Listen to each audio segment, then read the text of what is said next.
Hi everyone. This video is going to talk us through quadratic regression on a TI calculator. So bear with me here. I'm going to share my screen with you and hopefully you guys can see the steps that I'm going to talk us through. So let's see.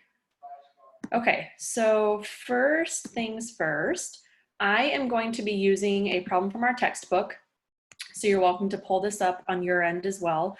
So I'm in our My Math Lab, obviously, My Lab and Mastering tab, page 438. So that's what page I'm going to get the data from. So we're going to use the data from question number 9. So number 9, the input is the years since 1990, and the output is the percent of Americans who are overweight or obese. And so this is the data that we're going to be using. So you can pull that up on your end so you can see the data, but I'm going to switch now to my TI.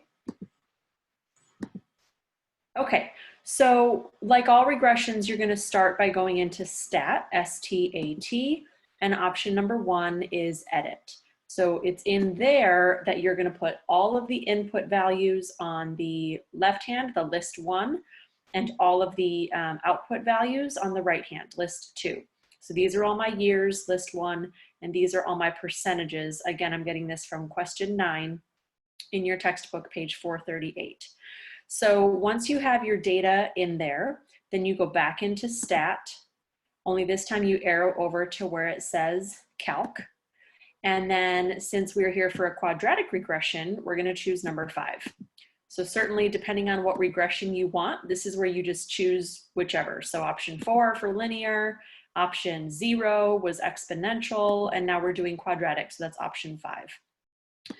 Now I have the updated calculator, so I'm going to go down to my storage line and I'm going to hit vars and then arrow over to yvars, enter on number 1, and then enter on y1. And all these steps are on your regression cheat sheet. I'm not changing anything that's already been typed out for you on that cheat sheet. I'm just walking you through it. So that puts a little Y1 on your screen, then arrow down to calculate and hit enter. Okay, so these are my A, B, and C values. On your end, you'd want to jot this down right now with your pencil so that you have record of the A, B, and C. But when you transfer this to your paper, you're not just going to write down A equals B equals C equals. Like, no, you're going to put it back in its function form. So if I go back to my textbook, you'll see that the function that the book came up with right here, this P of T equals, that's how you're going to be writing it. It's your job as the human element here to write the function in proper notation. So P of T, that's the output, percentage is a function of time, time is the input, and then it's these values right here that you got from your calculator. So a standard quadratic is ax squared plus bx plus c, but you're like, well, where'd they get that a value? Well, that came from your regression on your calculator. That was our a value, they rounded it. The b value on the calculator on the regression said 1.090 blah, blah, blah, blah, blah, blah. Okay, well, they rounded it, so that's your b value. And then 55.249 was your c value. So you pull those values, yes, from your calculator, but when you transfer it to paper, it's your job to make sure that it's in its function notation with meaningful variables, in this case, P for the output and T for the input. Okay, so now that you have your function, we're going to go back into Desmos, or not Desmos, sorry, TI, and we're going to set a window, and we'll just talk about intersect method maybe one more time so you can see how that plays out. So I'm going to share my screen again for my TI. Okay, so you have your function, and then if we wanted to get a graph of it, certainly you have to choose window so that you set an appropriate window. So my input values for this particular function, I think it was just 0 to, well, let's see, what were those numbers? I don't remember. Let me go back. Share screen. What are we doing? Here we go. So, oh, okay, so like 24 years worth of time. So maybe 0 to 30 or 0 to 40 would be appropriate. So 0 to 40, And then for my outputs, let's see, 50 to 70. I'll probably go like, I don't know, 40 to 90 or something. So notice I'm choosing my values very intentionally. I'm not just plucking them off a tree. I'm looking at my data when I choose my window. Okay, so back to this. So we said 0 to maybe 30 or 40 should be plenty. And then on this one, we said like 40 all the way up through maybe 70 or 80, I think is what we said. And we're just gonna leave 80 in there for now. Okay, so I'm choosing my window, and then hopefully I can see a graph of this. Oh, by the way, the whole reason we did vars, right, is because in your y equals, there's the formula. I didn't type that in, vars did that for me. So if you did not do the vars step, then you probably have nothing in your y equals right now, and you would either have to A, go back, do all the steps again with vars, or B, I guess just type it in there yourself, but that's pretty tedious and time consuming. So in my opinion, you might as well just do vars. Okay, so the formula's in there. I've set my window. Where's my graph? Okay, cool. So you can see that we have an upside down parabola, which makes sense because the A value was negative. Now notice I can't see the entire parabola, and that's okay because this is the only part of the parabola that was valid for my table.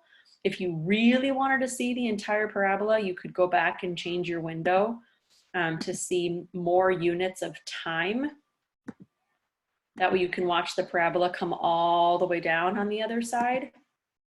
So that's up to you. But quite frankly, as long as you can see the part of the parabola that's valid for your data, that's all that matters. And then now that you have the parabola, I mean, you could do whatever you needed to do. Like you could find the vertical intercept, of course, was at 55. We already knew that. We could find the vertex by doing second trace. We would have to choose maximum on this one because the parabola is indeed upside down, so it's a maximum. And then remember, for a TI, you have to go all the way to the left. Doesn't matter how far to the left, just make sure you're on the left-hand side, hit enter, and then it switches to go right bound all the way to the right. Doesn't matter how far to the right, just make sure you're on the right side of the vertex or the axis of symmetry. And then you never have to guess. You can just hit enter one more time. Okay, so now that you have your parabola, you could find the vertex if you needed to by doing second trace, option number, I believe it was 4 for maximum. But the other thing that we often do with our quadratics is find the intersection of some output. So let's say that I was wanting to know during what year were 65% of Americans obese. So since 65 is a percentage, that means it's an output, and I would have to go into my y equals to do that. That puts the 65 slicing across the screen. And now we're going to use intersect method. So second trace, option 5 for intersect.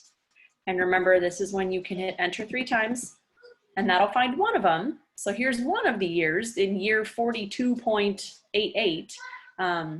We'll have to go back and check what the input is defined as to make sure we know what that means. But in 42 years, but then there's another one right here that obviously I want to know where that is too.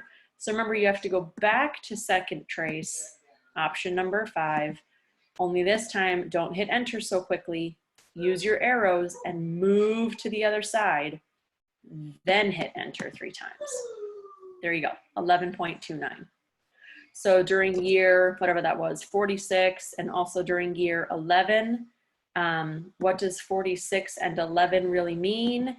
It means 11 and 46 years. What do we got? After 1990, okay?